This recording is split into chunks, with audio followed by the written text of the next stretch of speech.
Hi everyone, welcome to my channel. అందరూ ఎలా ఉన్నారు? బాగున్నారా? ఈరోజు నేను మళ్ళీ ఒక కొత్త రెసిపీతో మీ ముందుకు వచ్చాను. అదేంటంటే మిల్ మేకర్ మసాలా కర్రీ. ఇందులో విటమిన్స్, ప్రోటీన్స్, ఫైబర్ ఉంటుందండి. ఇది వారానికి ఒకసారి చేసుకొని తింటే హెల్త్కి చాలా మంచిది. ఈ కర్రీని ఎవరైనా చేసుకోవచ్చండి, మనకు అందుబాటులో ఉన్న పదార్థాలతో. ఇప్పుడు మనం ప్రాసెస్ చూద్దాం. నేను 250 గ్రాముల మిల్ మేకర్ వేడి నీళ్ళల్లో నానబెట్టుకొని రెడీ చేసుకుంటున్నాను. తర్వాత జీడిపప్పు ఒక 70 గ్రామ్స్, ఒక పెద్ద సైజ్ మీడియం సైజ్ ఆనియన్, ఒక టమాటో, 5 మిర్చీలు, ఆయిల్, అల్లం వెల్లుల్లిపాయ పేస్ట్, గరం మసాలా, పెరుగు, ధనియాల పొడి, సాల్ట్, పసుపు. మనకి నచ్చితే కొద్దిగా చికెన్ మసాలా కూడా వేసుకోవచ్చండి.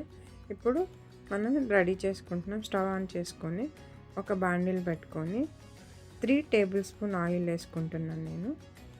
ఆయిల్ వేసుకున్నాం కదా, ఇప్పుడు 2 మినిట్స్ హీట్ చేసుకొని దీంట్లో మనం కట్ చేసి పెట్టుకున్న పచ్చిమిర్చి, ఉల్లిపాయ ముక్కలు వేసేసుకోవాలండి. వేసేసుకొని ఇది వేయించుకుంటూ ఉందాం. ఈ కర్రీ చపాతీకి, రైస్కి చాలా బాగుంటుందండి. ఈలోపు మనం మసాలా రెడీ చేసుకుందాం. దీంట్లో కాజు, టమాటో, పెరుగు, 3 టేబుల్ స్పూన్ పెరుగు వేసుకొని మిక్సీ పట్టి రెడీ చేసి పెట్టుకోవాలండి. మనం ఇప్పుడు మిక్సీ పెట్టేసుకుందాం. ఓకేనా? ఇప్పుడు ఇది పేస్ట్ రెడీ అయ్యేలోపు ఇప్పుడు ఉల్లిపాయ ముక్కలు చూద్దాం. ఇవి వేగుతున్నాయి కదా, ఇందులో తగినంత పసుపు, తగినంత సాల్ట్ వేసుకోవాలండి. వేసి కలిపేసుకొని ఇప్పుడు మనం కొంచెం సేపు మూత పెట్టుకుందాం, ఒక 2 సెకండ్స్.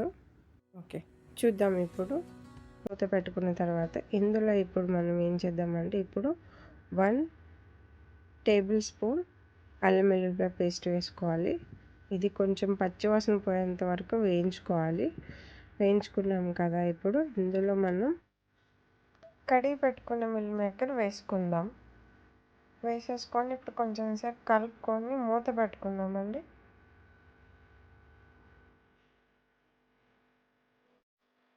ఓకేనా? చూసారు కదా, ఇలా ఉంటుంది. ఇప్పుడు దీంట్లో మనం కారం, ధనియాల పొడి వేసుకుందామండి. 2 టీ స్పూన్ కారం, 2 టీ స్పూన్ ధనియాల పొడి వేసుకుంటున్నాను నేనైతే. మీకు కావాలంటే కారం ఎంత కావాలో అంత వేసుకోవచ్చండి. 30 సెకండ్స్ అలా కలుపుకోవాలండి. ఓకేనా? ఇప్పుడు మనం రెడీ చేసి పెట్టుకున్న పేస్ట్ వేసుకుందామండి. వేసుకొని అది కలిపేసుకొని ఒక 2 మినిట్స్ అలా సిమ్లో పెట్టి మూత పెట్టుకోవాలి. ఎందుకంటే అన్నీ మిక్స్ అవుతాయి, ఇందులో వేసుకున్న దాంట్లో కలిపేసుకొని మిక్స్ అవుతాయి. మూత పెట్టుకొని ఒక 2 మినిట్స్ తర్వాత ఇప్పుడు దాంట్లో కొంచెం వాటర్ వేసుకోవాలండి. మనకు కావాల్సినంత లూజ్ గ్రేవీ అయ్యేంత వరకు ఇంకొక 30 సెకండ్స్ కలుపుకొని కొంచెం వాటర్ వేసుకోవాలండి, కొంచెం గ్రేవీ రావడానికి. దీన్ని మనం ఉడికించుకోవాలి ఒక 5 నుంచి 10 నిమిషాల వరకు. కలుపుకుంటూ ఉండాలండి, మాడిపోకుండా, ఎందుకంటే అడుగంటేస్తుంది కదా.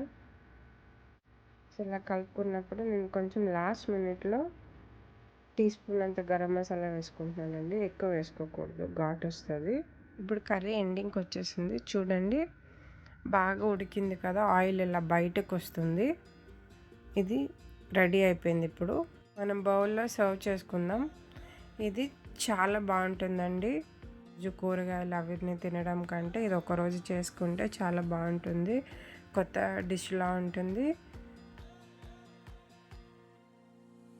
మేము చపాతీతో అండ్ బగారా రైస్తో ట్రై చేసాము, చాలా బాగుంది. మీరు కూడా ట్రై చేయండి. నచ్చితే కమెంట్ చేయండి, లైక్ చేయండి, subscribe and bell icon click చేయండి. Thank you for watching my video.